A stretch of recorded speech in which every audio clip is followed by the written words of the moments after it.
pretty big year for everybody, especially big for what we're going to talk about here tonight. So introduce Jay McNamar, Jeff Backer, and our host tonight from the Coalition of Greater Minnesota Cities is Carolyn Jackson. Thank you, Mayor Guys. So thank you for coming this evening. I want to give you a little bit of background about the Coalition of Greater Minnesota Cities. We are a coalition of 88 cities statewide, all outside the 7-county metro, and we lobby on behalf of issues that are unique to Greater Minnesota. We lobby primarily on local government aid, but we also lobby on transportation, economic development, and land use issues, and the environment. And we're very thankful to have both of our candidates here this evening to talk about some of the things. I want to give you a little background about what happened at the legislature last year. As you probably know, a lot was left unresolved. We had a tax bill that had tax cuts for Main Street businesses. The first $100,000 of value of their business would have been exempt from the statewide property tax. There was an increase of local government aid of $20 million for the whole state, and that would have meant about $30,000 more per year for the city of Morris. In the bonding bill, we had $12 million for the local Greater Minnesota Business Development Grant Program, which helps cities put in infrastructure for business development, things like water lines and roads for businesses that are expanding. And we had over $130 million of money for wastewater and freshwater treatment, which in Morris here is a very big deal. And as you know, that bill did not pass. We also did not get any comprehensive transportation funding. So it was a disappointing year. So we're out talking to candidates, trying to see if we can't come back next year and be more successful. And we've got two very fine candidates here this evening. And we've got Professor Tim Lindberg from the university here to be our moderator this evening. And we are all set and ready to go. Thank you for coming. All right, again, good evening and welcome. As Carolyn said, this is being put on by the Coalition of Greater Minnesota Cities and the City of Morris, featuring the candidates from House District 12A. Again, my name is Tim Lindberg, and I'm an assistant professor of political science at the University of Minnesota Morris. I'll be the moderator this evening. Both of the candidates prior to this evening have been provided with a packet of issues that the Coalition of Greater Minnesota Cities expects to face in this upcoming legislative session, as Carolyn mentioned already. So let's talk about the format for tonight's candidate forum. Each candidate will be given initially 2 minutes to make an opening statement. After the opening statements, I will be asking questions.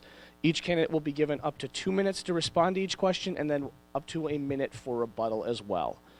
So it could be kind of a little bit of a back and forth between the candidates in that sense. As moderator, I do hold the discretion to ask a candidate a follow-up question if I feel a more responsive or complete answer is needed to the question.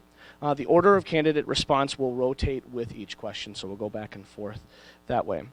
At the end of the questions, each candidate will also have a couple minutes to make a closing statement.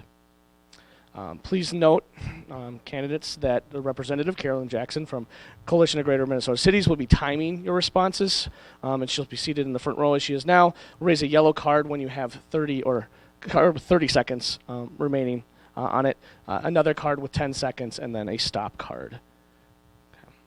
So just watch for her when you're getting low on time. Then we're in trouble. Then we're in trouble. Right.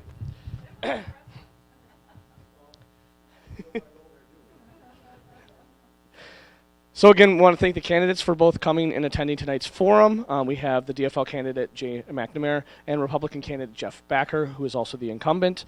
The candidates have cordially agreed to let us, meaning me, refer to them by first name. So when I say who's up next for the question, I'll say Jeff or Jay.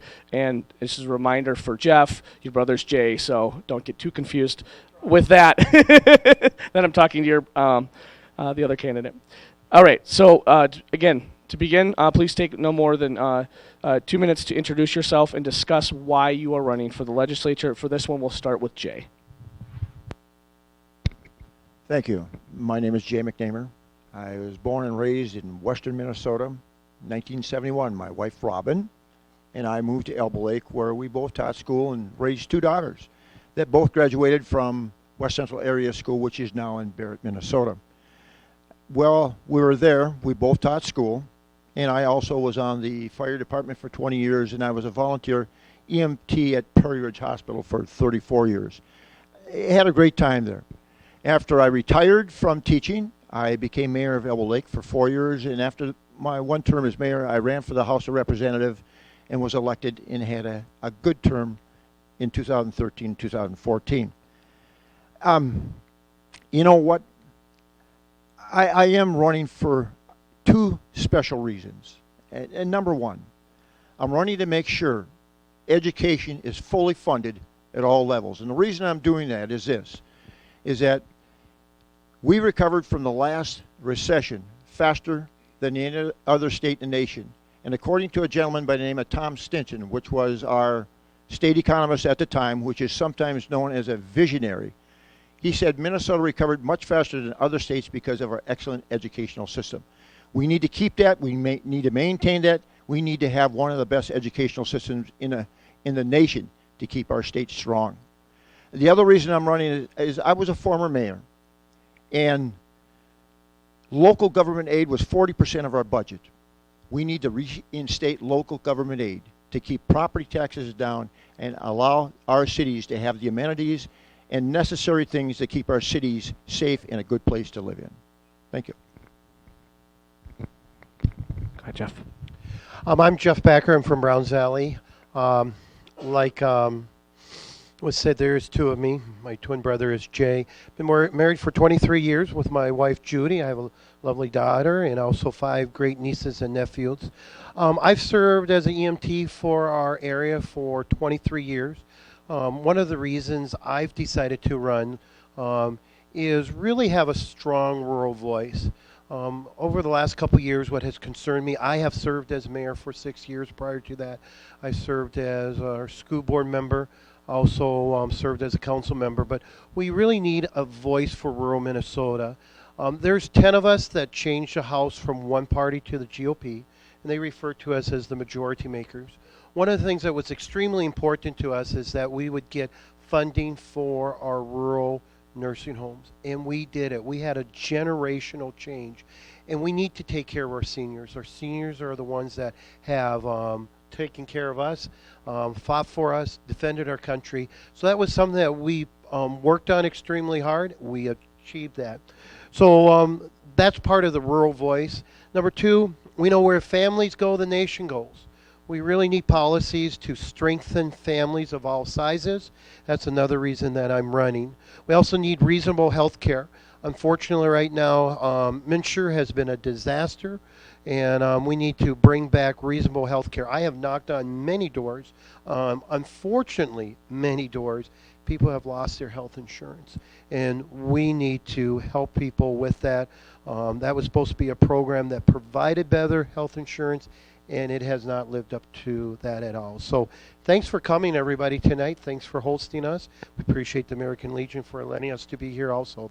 Thank you. All right. Assuming there's no rebuttals on the opening statements, we'll jump into the first question. The primary task for the legislature during the 2017 session will be to write the next state budget, of course. Assuming a very modest state budget surplus this year, what should be the state's budget priorities for the next biennium? If you believe state spending should be less, where would you seek reductions? What areas of the state budget should see more funding, if any? So that is the question. If you'd like me to repeat any of that at any time, let me know. Jeff, you can start. Transportation is extremely important. We out of House passed a 10-year, $7 billion transportation. And so that's going to be one of the top priorities. We also, education is going to be very important. One of the things that we are proud of in the House is that in 2015, 2016, we put more money in the formula with education than we've seen in the last 10 years. The reason you put money in the formula is it benefits schools in greater Minnesota because there's a lot of categorical things that you can target money. And those categories generally focus on benefits to schools in St. Paul, Minneapolis, and so forth. Where the formula, when you invest money into the formula like we did, 2% increase in 2015, 2% increase in 2016, and other things, That is very important. So, and as we know, education is a very important part of our society. When we have citizens that are productive, and education helps to raise, they have a saying, tide raises a ship.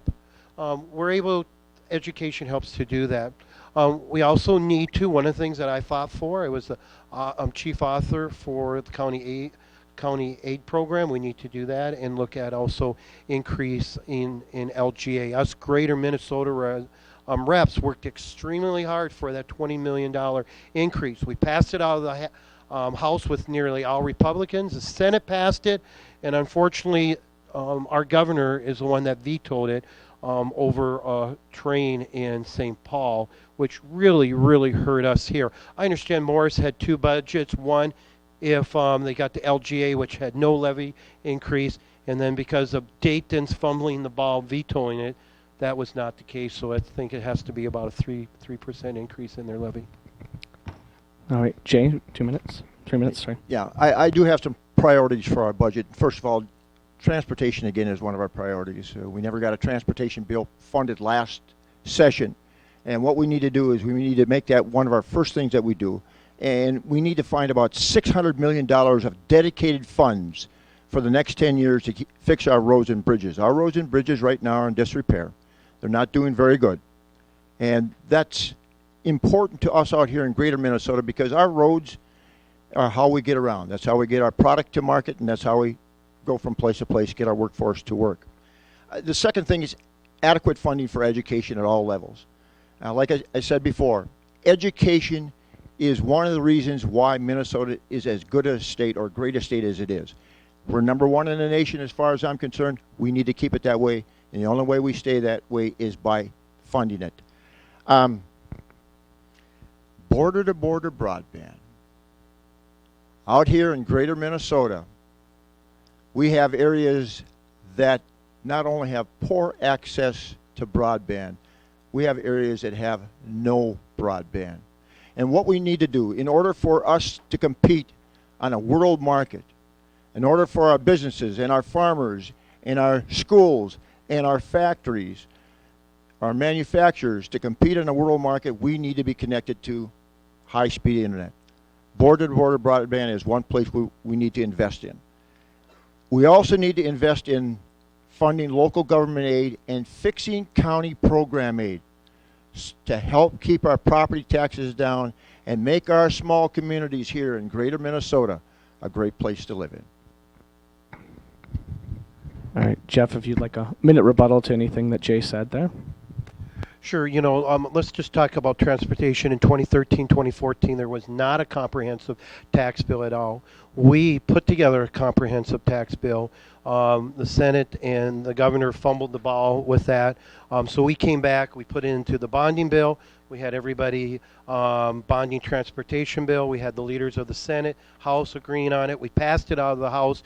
And then at the end, we had 7 Metro DFL individuals who put a handwritten amendment at the end. And anybody who took any civics class realized that you got to have both bills coming together.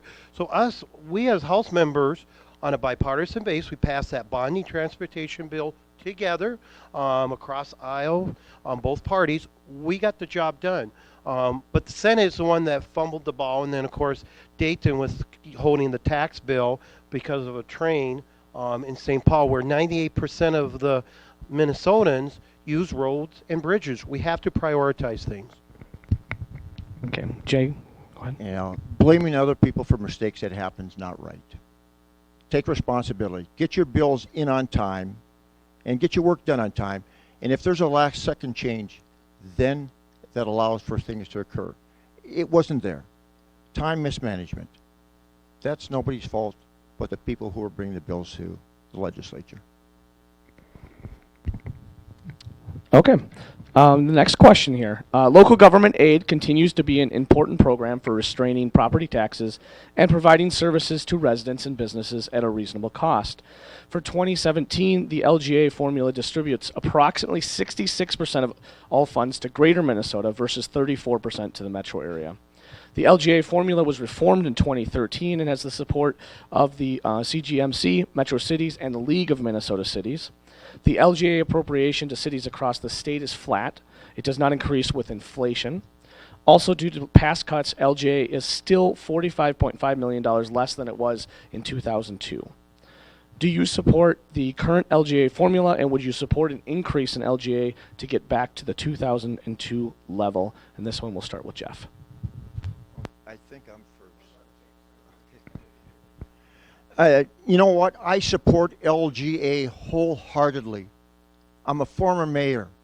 One of the main reasons I ran, the first time I ran for the legislature, was to increase LGA. LGA is 40% of my former city's budget. It's probably 50% of Morris's budget, and it's 55% of Breckenridge's budget. We were cut. The very first day I was mayor, we were unallotted local government aid, and that put a severe stress on my city. We had to make some tough decisions. We had to either cut services, we had to cut staff, or we had to tighten up the budget severely. We tightened up the budget, but you know what? You can only do that for so long. The first year I was in the legislature, we increased LGA. It needs to be done again because our cities are in trouble again. They're at the same point of either having to raise their tax levy or cut services or employees. 2002 level is not enough. $45 million is not enough. We should increase it again so we can fix LGA to meet the modern time budget, which is 2016, not 2002. And we need to fix county program aid, which I think is going to take $40 million. It's a priority. And the best way to return our surplus back to our citizens is through keeping our property taxes down by increasing local government aid and fixing county program aid. Okay, Jeff, 2 minutes. Thank you.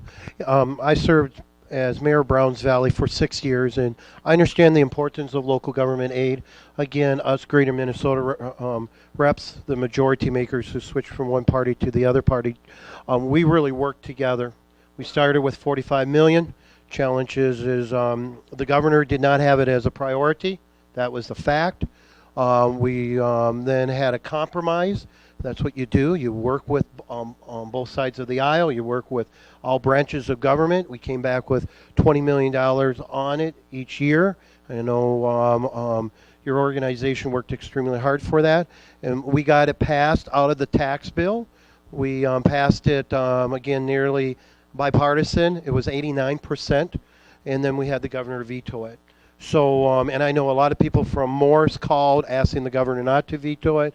And he vetoed it because of the train situation. He put the train ahead of Greater Minnesota. And when you have to work with an administration that does not see the importance of Greater Minnesota, and that's the fact, when you veto such a great tax bill that had working family credit, that had first time for students who graduated with debt, was first of its nation. We also had tax relief for property business owners, which huge with 12A, which I fought for. So LGA is significant. LGA, I agree, we need to bring back to the original formula amount. That's why I wholeheartedly supported it and fought for it, and will continue to do such. Okay, Jay, 1 minute for rebuttal. The governor did not veto the bill because of the light rail. He vetoed the bill because of a $100 million mistake in the tax bill. I tell you what, when you have a $900 million surplus, you need to return that surplus back to the people that created it. And that's our local citizens. And the best way to return it is through local government aid to keep our property taxes down. That's how we should take care of our surplus. Jeff, 1 minute. Yeah, I was there. He vetoed it because of the trains. That little mistake in the bill, first of all, would have been a benefit for our Greater Minnesota, but as you know, when you've served, we have revision bills. There's never a bill that is perfect. and we had the chairs of the Senate, the chairs of the House said yes, we would go and correct it. And long story short, he used that as a means to try to get his way, which is really which is not following through the whole process. You know, our founding fathers created this process so these issues can be heard correctly. The train light rail was introduced in the House, didn't pass. It didn't even get out of the committee in the Senate, and then they tried to supervent the whole process. That's wrong, and who got hurt was us in Greater Minnesota, period. All right. The next question, we're going to continue talking about transportation here. As Carolyn has talked about, in 2015, both Democrats and Republicans agreed our system of highways, roads, and bridges need about $600 million a year of new funding, but they failed to pass a long-term transportation funding bill. So the question here is, would you support a gas tax increase to help pay for highways, roads, and bridges? Or if not, where would you find that $600 million a year to cover this need for our roads, highways, and bridges? And this time we'll start with Jeff. Thank you. Yeah, the House GOP, we passed in the House a comprehensive 10-year, $7 billion transportation. We did not get the support from the Senate. We did not get the support from the governor. That's just the facts. And we did this without raising new taxes. We dedicated funds from existing transportation dollars that we got through rental tax, lease tax, sales of vehicle items, and it made sense. People realize if you go buy a tire for a car and you pay sales tax for that, that should go into transportation. We had that problem with the Senate and the governor. So what did we do? We teamed again, worked with them to come back with the bonding and transportation. So we kept on the football field. We kept moving the ball forward. But when the other two team players sit on the sideline, you can only do what you can do. So we're going to continue because we understand transportation is extremely important, and we're going to continue to fight for it reasonable. And we had the money put into a dedicated account, and again, that came from transportation-related items. And it was a win-win situation. It wasn't Metro focused. It wasn't Greater Minnesota focused. It created a win-win for the whole state because when we travel from east to west, north and south, and we will continue to fight. And what was also exciting is first time ever in 2015, because of us majority makers, we were able to take money and give it to communities under 5,000. So in my district that I was representing, that was 41 communities. And we wanted to do that again. It was in the tax bill. We doubled that. Again, that tax bill got vetoed by Dayton because he wanted to put light rail ahead of Greater Minnesota. Before Jay speaks, Jeff, I just wanted to make sure. So the question, the first part of the question was, would you support a gas tax? So you were saying you would not support a gas tax because it would come from these other revenues, correct? Yeah, I shared with that the other revenues would come from transportation-related spending and not gas tax. Minnesota brings in a lot of money. You know, people have our budget's $42 billion. If you include everything, it's $77 billion. So, yeah. Okay, thank you, Jay. I support a dedicated fund for transportation that should be spent only for transportation, nothing else, because our roads and bridges need to be repaired and fixed. I support a gas tax. I also support taxes that will increase fees that will increase what we pay for our license tabs. I also support sales taxes on certain things such as auto parts and car rentals. I don't believe in using bonding to fund transportation, and there's a reason why. Bonding projects are important for the entire state, and when we use money from bonding for transportation, we take money from important projects that need to be done. One of them is a water treatment plant in Breckenridge. The other one is a water treatment plant in Morris. That bonding money is for projects like that. Therefore, projects that are needed, we need to have our own dedicated funds for transportation that will come from gas tax, increased license fees, and sales tax on auto parts and car rentals. Jeff, do you want a minute to rebuttal at all? Okay. So the next question, as we've already talked a little bit about, again, this is the transportation issue, and this specifically goes to what has already been discussed a little bit about the metro area transit issue. Would you support allowing the Twin Cities metro area to raise its own revenues, like a regional sales tax, to pay for its own metro transit in order to break that stalemate over transportation funding? And Jay, you'll get the first.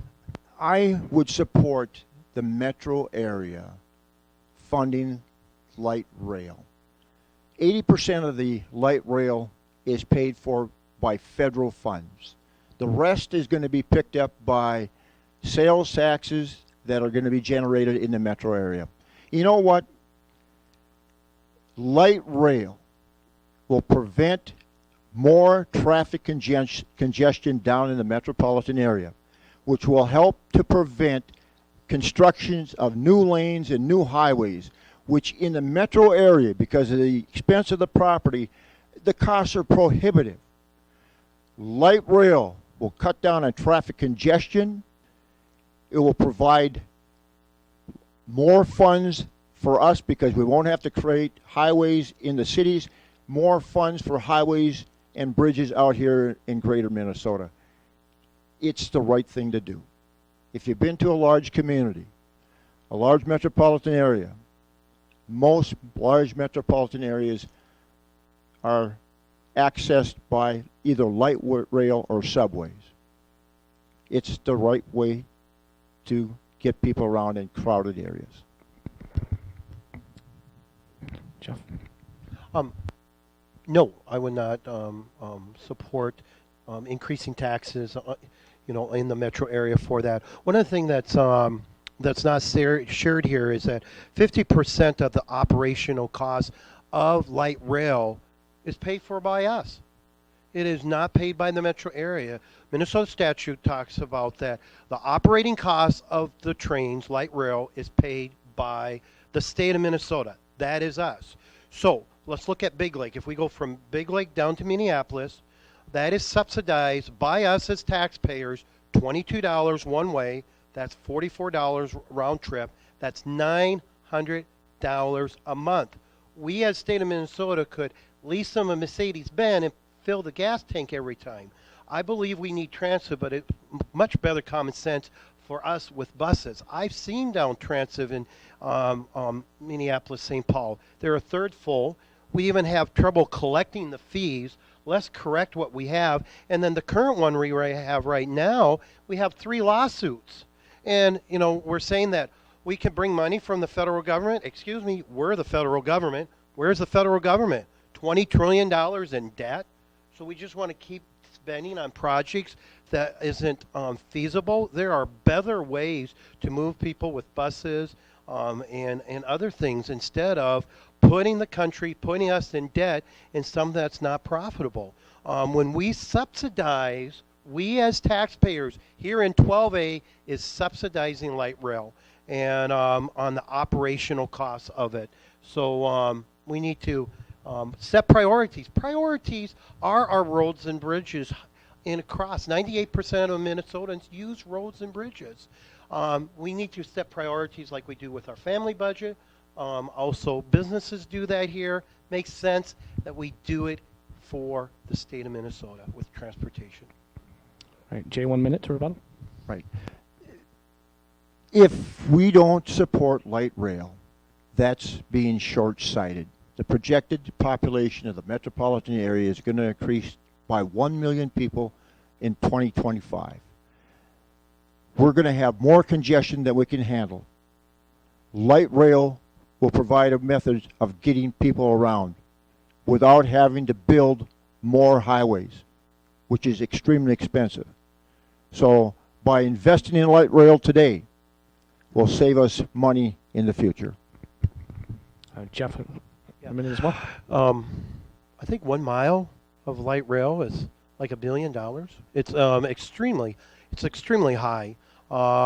So depending on what you're building with a With transportation, with roads, you're going to be spending anywhere from, if you're repaving it in a county, that's roughly 1 to 2 million.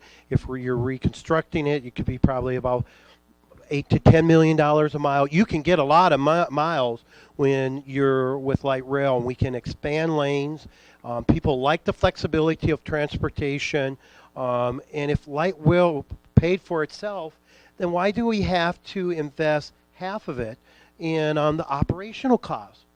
It just doesn't make sense. That's why we need some common sense down in St. Paul, and that's sometimes missing down there a lot of times. This is a type of stuff that's not common sense, and so forth. So I'm down to my 10 seconds here, so I'll quit. I could go longer for that one. All right, switching gears a little bit from transportation, talk about economic development here. As you both know, the state has a number of tools available to stimulate economic development in greater Minnesota, such as business development infrastructure grants, job training incentives, housing tax credits, business tax cuts. What do you think are the greatest barriers to economic growth in this district, and what would you do to address them? Jeff, you have the first 2 minutes. Do I only get 2 minutes on this one? Papers. Anyways, on a serious note, government needs to get away out of the pocket and away from entrepreneurs. I mean, I'm a business owner. I know how difficult it is to be a business owner in Minnesota. Where you go from Iowa down to, Iowa up to Canada, Canada down to Iowa, there's not one community larger on the Minnesota side than the South Dakota. If you compare Ortonville to Millbank, Browns Valley to Sisseton, if you compare Breckenridge to Wahpeton. Breckenridge used to be the big city 50 years ago. Why? Because it is so difficult for entrepreneurs to start their business. It's hard for small business owners. So if we have a business that starts a one shop, one person, sole proprietorship, where they do 4 or 5 individuals, that helps the communities. That helps. That's one of the things that Morris in our area has done well. We need to do the same thing in 12A. But when we make it so it makes sense economically to take people and put them into North Dakota and South Dakota, we're going to have problems. We can have all the grants in the world. We can have all those. And I'm not saying those are bad programs. But the fact is, we know government cannot produce business. It's entrepreneurs. It's individuals who are willing to take a risk. That's what we did. That's what other people. Have we always been successful? No, not my twin brother and I. We've made mistakes, but when you take those risks, that allows a person to flourish. We just purchased a building next door. We're redoing it so we can expand our business. That's where government needs to do, is get out less regulations, less burdens, let the entrepreneurs flourish, hire people, bring them back from the Dakotas instead of saying, hey, we as a state of Minnesota know best, because they don't. They don't understand how to operate a business. Jay? Economic development. One of the best things we can do to promote economic development out here is to invest in border-to-border broadband or high-speed internet. There's a couple reasons. It's important for our businesses to be able to connect into a highly competitive world market so they can sell their product. It's important to our farmers. It's important to our manufacturers. But it also brings people out here. And an example is that I just had a former student that moved back to the Elbow Lake area because in our area we have high-speed internet, and he can do his work from home that's done in the cities. He can do his work from Elbow Lake for his job in the cities. There's a number of people getting that way. If we have high-speed internet, it will bring more people out here, which will increase the economy, improve the economy out here. It will also help our businesses out here be more competitive. There's another thing we have a problem with out here. We have a lot of job openings with not enough skilled employees. We need to invest in it started in our high schools. Alexandria is one of them. Fergus Falls is another one. We need to start investing in our schools to train our workers to fill those job skills that aren't being met. One of them, machinists. Another one, diesel mechanics, electricians. And finally, there's something called the BDPI, Business Development Public Infrastructure. It's a bill carried by me that helps to invest in infrastructure for businesses such as industrial parks. Those are all things that we can do to help economic development here in Greater Minnesota. Jeff, if you like a minute. That's one of the reasons Jay and I would agree on broadband. That's why the last 2 years we put $45 million from the state. 2 years prior was $20 million. We also had that match with additional funding with the federal government that tied it. So it was roughly about $120 million. You know, industrial parks are a good idea, but not in 12A. We really need to support the people here and letting people take the risk to be entrepreneurs, get government out of the way. It is a noble goal to have industrial parks, but we're not going to do an industrial park in Browns Valley or Wheaton or other areas. We want to, I was in economic development. We worked on that, and your best resources are the people who are there. Those are your best resources. They're going to start 1-2 person, a sole proprietorship, and so forth, and that makes sense. Again, prioritize it. Let's invest in the people and get government out of the way. Jay, 1 minute. I do have a complaint. One way that you funded border-to-border broadband is you took funds from the Minnesota Investment Fund and the Job Creation Bill. Those two bills brought money to Greater Minnesota to invest in businesses to help them expand, to create jobs. It also gave incentives to companies to relocate here in Minnesota. It created over 5,500 new high-paying jobs in Minnesota. We had a $900 million surplus. Why are we taking funds from two programs that are proven to work, that helps our economy, instead of using the surplus to help our state? It was a mistake. The next question will go towards the talk about the bonding bill. As we've talked about already, no bonding bill was passed in the last 2016 session, and so many infrastructure projects went unfunded. The Coalition of Greater Minnesota Cities supported a number of statewide bonding projects, such as the Greater Minnesota Business Development Public Infrastructure Grant Program, and 3 grant and loan programs that fund clean water infrastructure. And of course, most of you here, we've already talked about it. There were a number of local projects that would have also been funded in that bonding bill. So the question for both candidates, should the legislature assemble a bonding bill right away in 2017 to address some of the capital investment needs of the state? And what would your priorities be in a bonding bill? We'll start with Jay. We should have a new bonding bill within the first 30 days of the new session. And the reason for that is this. Morris has a water treatment plant that didn't get started.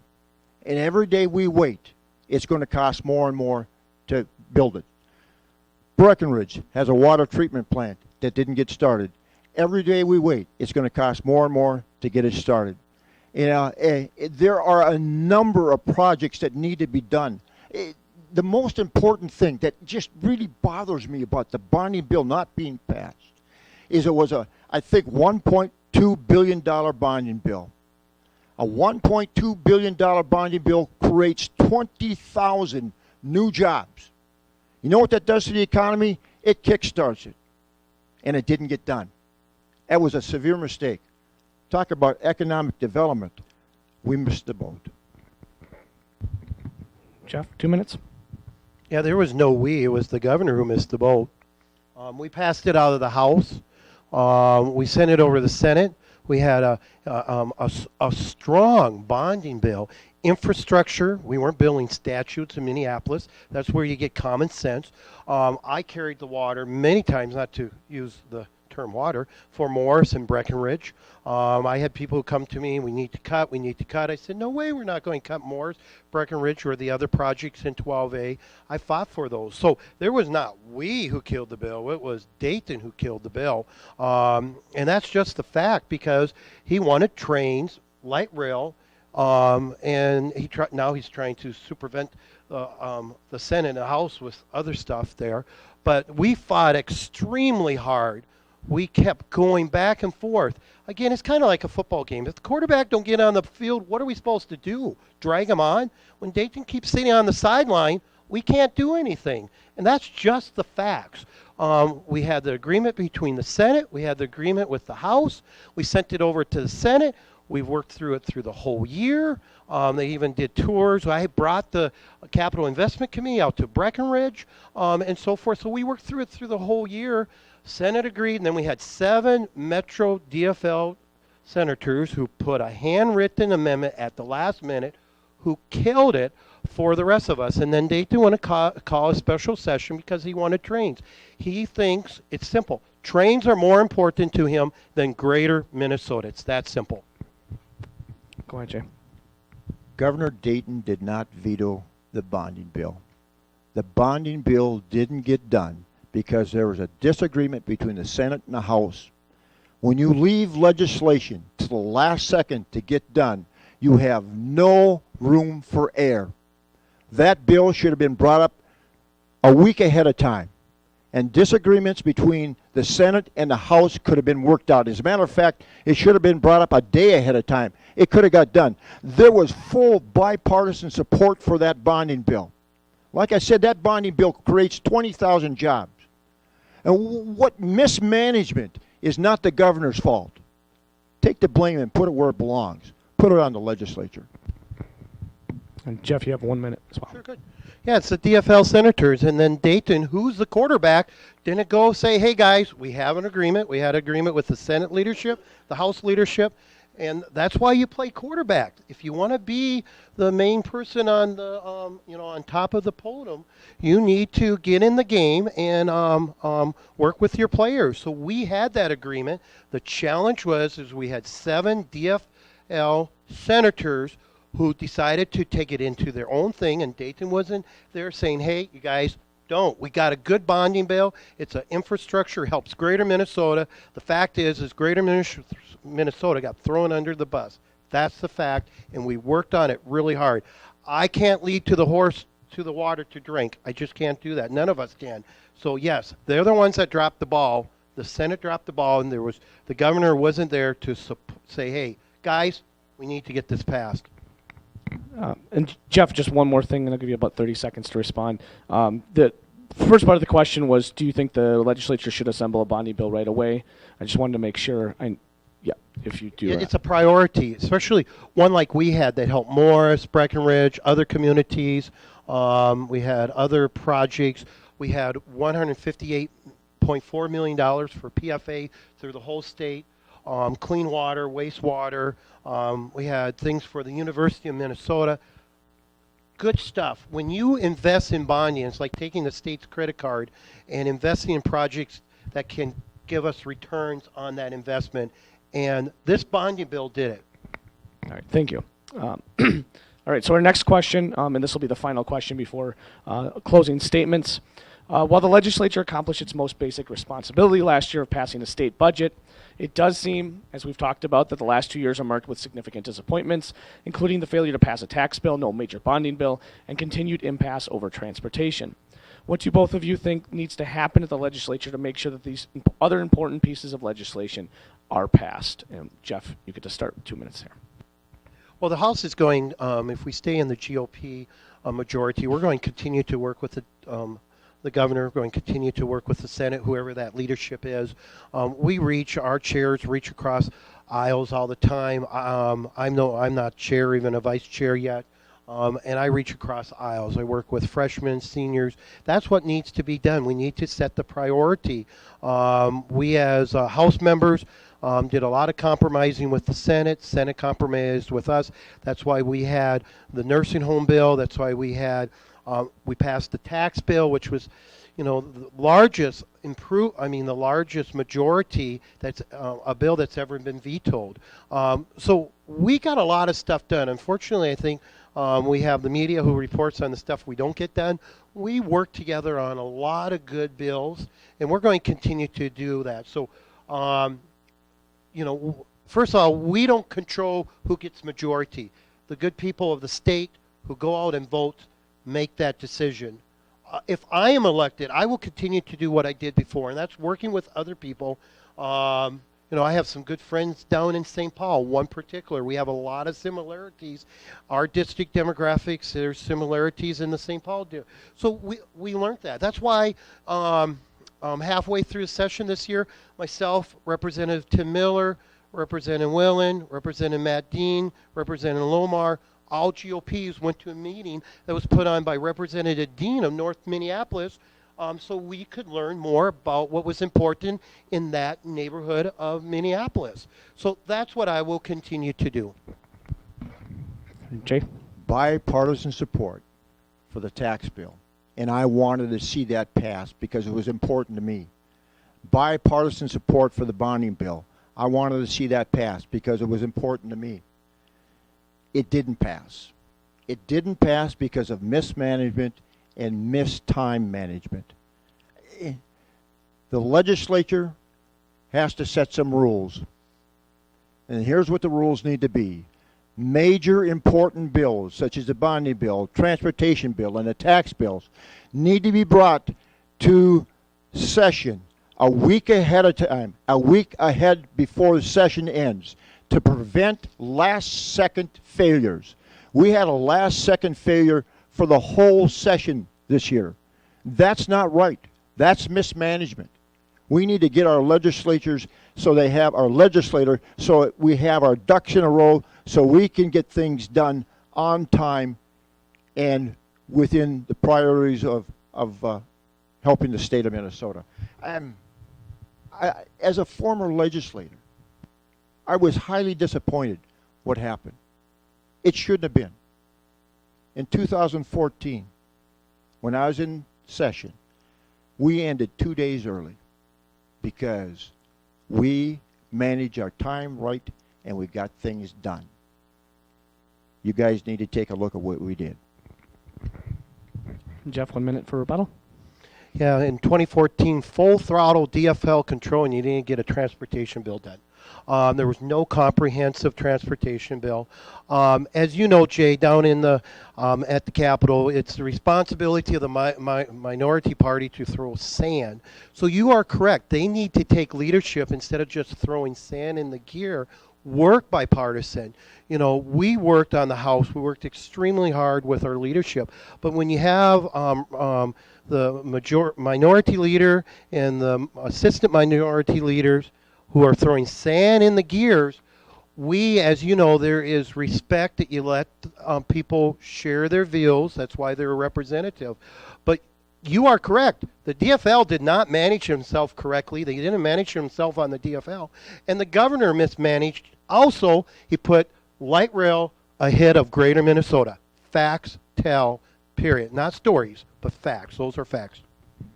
All right, Jay, 1 minute. We can blame everyone we want. The single most important thing is we need to change the legislature. We need to make sure those bills are done a week ahead of time before the end of session. That will prevent the failure that occurred this year. There was support for the tax bill. There was support for the bonding bill. There's something wrong with our legislature. We need to get it done. We need to change it. We need to make priorities. All right. So that's it for the substantive questions, but I do want to give each of you the candidates 2 minutes to make a closing statement, whatever you'd like. Jay, you'll go first on this, and Jeff, you'll have the last. All right. There are public works projects that aren't being done. There are needed tax breaks that aren't being given. And our roads and bridges are still in disrepair because of a mismanaged legislature, because of partisan politics. We need to put an end to that. It was a failed 2 years. And I'm going to tell you what we need to do. We need to pick ourselves up, brush ourselves off, reset our priorities, and put our state back to work again. I want to be a part of that. Our legislative process is good. We can get it done. We need to tweak it some.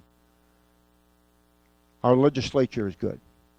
But when you have bipartisan support for good bills and they don't pass, let's look at what's causing the problems. We can fix our legislature. It's an easy thing to do. Jeff, 2 minutes. First of all, it's been an honor to serve the last 2 years. One of the things that it does make a difference who's in the majority. When we had 10 of us Greater Minnesota reps, individuals who became reps, switched to the majority from one party to the other, we took away the metro focus and came with a Minnesota focus. That's why we were able to get generational changes with our nursing homes. We needed to do that. That was the right thing to do. That's why we were also able to put funding for communities, for roads under 5,000. That's why we were able to work so hard and had probably the greatest Greater Minnesota tax bill that we've ever seen, and a bonding bill that focused on good investments for projects not just in Greater Minnesota, but across the state. We had funding. It was not a partisan bill. We had great funding in Duluth. We had great funding in districts that's traditionally you would classify as DFL, because we wanted to help the whole state. When you represent elect someone like me, I will represent the district, fight for the district, and keep an eye out for the state of Minnesota. Instead of when we see the state in the other party control, it's metro focused, and they put Greater Minnesota at the end, and that is not right. Thank you. Okay. Sure, go ahead, yes. I'd like to thank the Coalition of Greater Minnesota Cities. You guys are one of the best organizations around. As a mayor, we joined the Coalition of Greater Minnesota Cities, and you helped us increase local government aid. You also gave us the BDPI, bonding the Business Development Public Infrastructure Bill, which it was taken advantage of in Hoffman. You've done a good job. I appreciate what you do, and you fight for Greater Minnesota. I appreciate that. Yeah, ditto. We appreciate your work, and there's a lot of great organizations. Our communities, our small communities, even with their limited resources here, they're down here. Here's one interesting thing.